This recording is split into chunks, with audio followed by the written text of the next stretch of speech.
यहाँ पर 400 खेत हैं सिंचाई के, यहाँ पर जरोला और चामी के, और ये सारे बंजर पड़े हुए हैं। कारण पलायन, क्योंकि गवर्नमेंट जो है किसी की हेल्प नहीं करती है अपने कलम के स्तर से, और बेमतलब का जो है झूठा सुझाव देती है, और लोग गरीबी के कारण अपने प्लान कर चुके हैं। जिस पर ये कंटीली झाड़ियाँ ही यहाँ पर रह चुकी हैं। थोड़ा कैमरा घुमाने की कोशिश करिए भाई साहब, यहाँ पर दिखाने की कोशिश करिए हमारी ऑडियंस को। तो साथियों, आपको क्या लगता है इतने बड़े क्षेत्र में जो ये सन्नाटा पसरा पड़ा है, इसका मुख्य कारण क्या है? मुझे कहीं ना कहीं लगता है इसका एक मुख्य कारण पलायन भी है, और दूसरा मुख्य कारण मुझे कहीं ना कहीं लगता है कि जो हमारे पहाड़ों में जो जंगली सुकरों का जो आतंक पसरा पड़ा है, इस वजह से भी लोगों ने अपने खेत छोड़े हैं। सरकार को इस बात को संज्ञान में लेना चाहिए और कुछ ऐसी नई नई योजनाएं निकालनी चाहिए ताकि हमारे उत्तराखंड की संस्कृति बची रहे, हमारे उत्तराखंड के खेत खलिहान बचे रहें।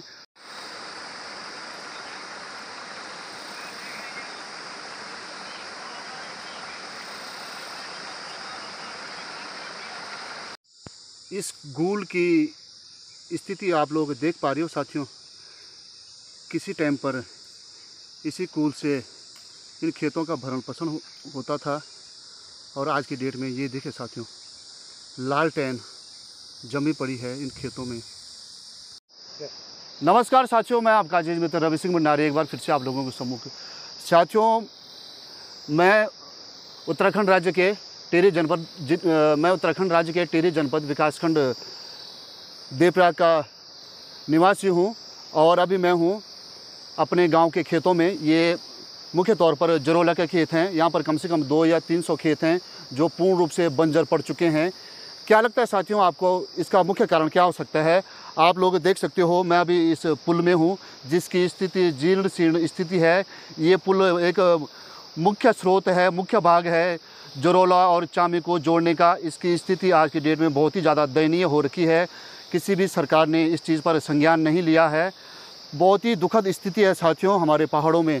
साथियों, ये हमारे पहाड़ों की पीड़ा है, ये हमारे पहाड़ों का दर्द है। यहाँ पर कम से कम 400 खेत लगभग पूरे वीरान पड़ रखे हैं, पूरे बंजर पड़ रखे हैं। यहाँ पर लोगों ने बहुत ज़्यादा पलायन कर चुके हैं।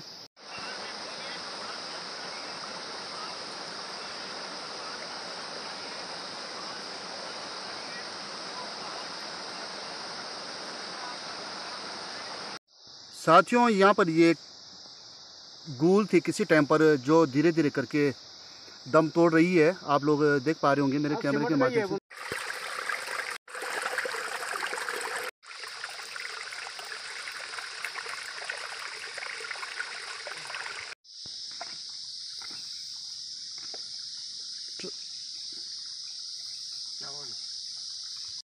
साथियों, मेरे साथ पूरन सिंह भंडारी जी जुड़ चुके हैं, जो एक वरिष्ठ सामाजिक कार्यकर्ता हैं, जो सन 2012 में विधानसभा के चुनाव लड़ चुके हैं। तो स्वागत है भंडारी जी आपका मेरे यूट्यूब चैनल में। तो भंडारी जी, मैं आपसे क्वेश्चन पूछना चाहता हूं, यहाँ पर इतना बड़ा ये क्षेत्र है, इस क्षेत्र का ऐसा बीहड़ और ऐसा वीरान होने का मुख्य कारण क्या है? हाँ, धन्यवाद रवि भाई। आप लोग जो है अपना जो जोखिम उठा रहे हैं यूट्यूब के माध्यम से। पिनोला खाल का बट्टासारी नामी तोक से जा रहा है और सिरमौली प्लेठी। यहाँ पर 400 खेत हैं सिंचाई के, यहाँ पर जरोला और चामी के, और ये सारे बंजर पड़े हुए हैं। कारण पलायन, क्योंकि गवर्नमेंट जो है किसी की हेल्प नहीं करती है अपने कलम के स्तर से, और बेमतलब का जो है झूठा सुझाव देती है, और लोग गरीबी के कारण अपने प्लान कर चुके हैं, जिस कारण आज बंजर पड़े हुए हैं। यदि आप यहाँ पर वो काम करते हैं तो पैसा कहाँ से आता है? इतना ज़्यादा धान भी पैदा नहीं होता है जो कि बच्चों की पढ़ाई लिखाई मेडिकल वगैरह का सब प्रावधान हो। इसलिए जो है लोग यहाँ से प्लान कर चुके हैं। जनता कुछ, सरकार कुछ करती है, कुछ बोलती है, और करनी कथनी में अंतर है। इसलिए आज जो है यहाँ पर जो बंजर पड़ा हुआ है। ये देखिए साथियों, उत्तराखंड के खेतों की दयनीय स्थिति। ये खेत पूर्ण रूप से बंजर पड़ चुके हैं। यहाँ पर अब जंगली जानवरों का बसेरा है। किसी टाइम पर यहाँ पर धान की, गेहूं की, जौ की फसलें लहराती थी, और आज की डेट में ये दयनीय स्थिति आप लोग देख पा रहे होंगे। बहुत ही बुरी स्थिति है साथियों। ये सिर्फ हमारे क्षेत्र की बात नहीं है। आप उत्तराखंड के किसी भी कोने में अगर चले जाएं, वहाँ पर आप लोगों को ऐसे ही बंजर खेत देखने को मिलेंगे। जैसे कि आप लोग देख पा रहे हो मेरे कैमरे के माध्यम से, ये रास्ता बहुत ही ज़्यादा ख़तरनाक और बहुत ही ज़्यादा दुर्लभ है। वो इसलिए ख़तरनाक है क्योंकि इस क्षेत्र में पूर्ण रूप से जंगली जानवरों का बसेरा हो चुका है आज की डेट में, जिसमें मुख्य तौर जंगली सुअर, बाघ, तेंदुआ और कई अन्य तरीके के जानवर हैं साथियों। ये आप लोग देख पा रहे होंगे। साथियों, इंसान के पेट की फितरत है, अगर ये भरा हुआ हो तो डकार मारता है और अगर ये खाली हो तो जीने नहीं देता है। साथियों, ये बंजर पड़े खेत चीख चीख कर कह रहे हैं कि हाँ, हम पलायन का शिकार हुए हैं। साथियों, ये सूखी कूल चीख चीख कर कह रही है कि हाँ, हम पलायन का शिकार हुए हैं। साथियों, ये कंटीली झाड़ियाँ चीख चीख कर कह रही हैं, हाँ, हम पलायन का शिकार हुए हैं। साथियों, ये यहाँ पर ये कूल थी जो इन खेतों की सिंचाई करती थी, इन खेतों का भरण पोषण करती थी किसी टाइम पर। आज की डेट में ये कूल ने भी एकदम तोड़ दिया है और आप लोग देख पा रहे होंगे मेरे कैमरे के माध्यम से। ये इतना बड़ा क्षेत्र है, इस क्षेत्र में कम से कम 300 या 400 खेत होते थे किसी टाइम पर, जो आज पूर्ण रूप से जंगलों के आगोश में समा चुके हैं। गेहूं, धान की जगह पर ये कंटीली झाड़ियां ही यहाँ पर रह चुकी हैं। थोड़ा कैमरा घुमाने की कोशिश करिए भाई साहब, यहाँ पर दिखाने की कोशिश करिए हमारी ऑडियंस को। तो साथियों, आपको क्या लगता है इतने बड़े क्षेत्र में जो ये सन्नाटा पसरा पड़ा है, इसका मुख्य कारण क्या है? मुझे कहीं ना कहीं लगता है इसका एक मुख्य कारण पलायन भी है और दूसरा मुख्य कारण मुझे कहीं ना कहीं लगता है कि जो हमारे पहाड़ों में जो जंगली सुकरों का जो आतंक पसरा पड़ा है, इस वजह से भी लोगों ने अपने खेत छोड़े हैं। सरकार को इस बात को संज्ञान में लेना चाहिए और कुछ ऐसी नई नई योजनाएं निकालनी चाहिए ताकि हमारे उत्तराखंड की संस्कृति बची रहे, हमारे उत्तराखंड के खेत कल्याण बचे रहें। ये देखिए साथियों, इन खेतों की हरियाली तक सूख चुकी है। आज से 15 साल पहले ये खेत लहराते थे अपनी फसलों से और आज की डेट में क्या विकराल स्थिति हो रखी है।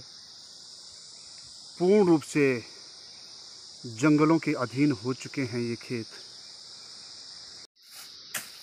देखो, जनता का शराब पड़ा नहीं, ये जो आतंक हो रहा है ना, लड़ाई। जी जी, बिल्कुल बिल्कुल, शराब है, जनता का शराब ही यार भेजिए। देखो कितना ज़्यादा दुर्भाग्य है हम लोगों का, हमारे उत्तराखंडियों का, जो हम लोगों ने अपने खेतों को कुछ इस तरह से छोड़ रखा है।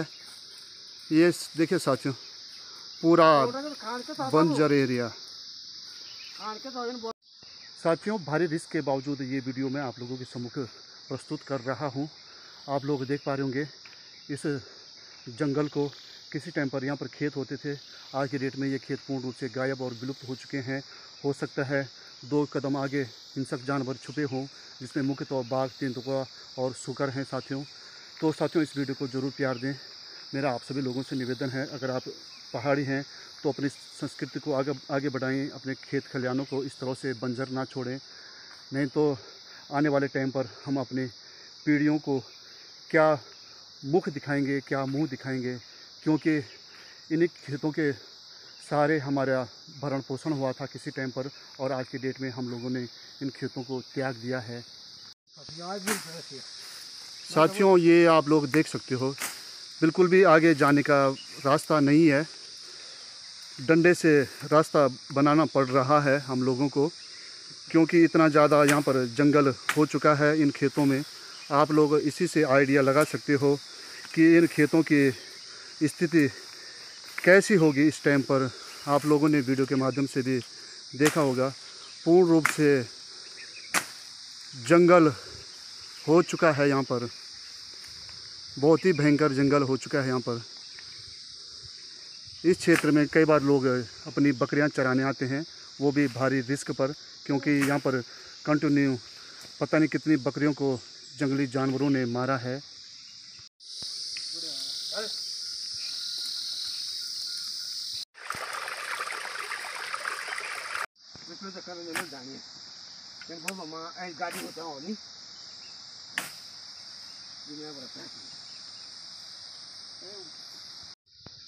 साथियों, कोई भी व्यक्ति अपने खेत खलिहान, अपनी जन्मभूमि, अपनी मातृभूमि को नहीं त्यागना चाहता है। बहुत सारे कारण होते हैं अपनी मातृभूमि, अपनी देवभूमि, अपनी जन्मभूमि को त्यागने का। अगर हमारे पहाड़ों में हमारी सरकार ने हमारे उत्तराखंड के वासियों को यहीं पर अगर रोज़गार दे लिया होता तो आज की डेट में हमारा उत्तराखंड पलायन का शिकार ना होता। हमारे उत्तराखंड में अगर अच्छे हॉस्पिटल होते, अच्छे स्कूल होते, अच्छे कॉलेज होते तो आज की डेट में हमारे उत्तराखंड के इन खेत खलिहानों ने बंजर नहीं रहना था, बीहड़ नहीं रहना था। ये सोचने का विषय है साथियों। सरकार को इस ऊपर तुरंत एक्शन उठाना चाहिए और हम सभी उत्तराखंडियों का भी ये दायित्व बनता है कि अपने खेत खलिहानों की रखवाली करें। नहीं तो आप लोग देख सकते हो ये खेत खलिहान किस तरह से बंजर और किस तरह से उजाड़ पड़े हैं।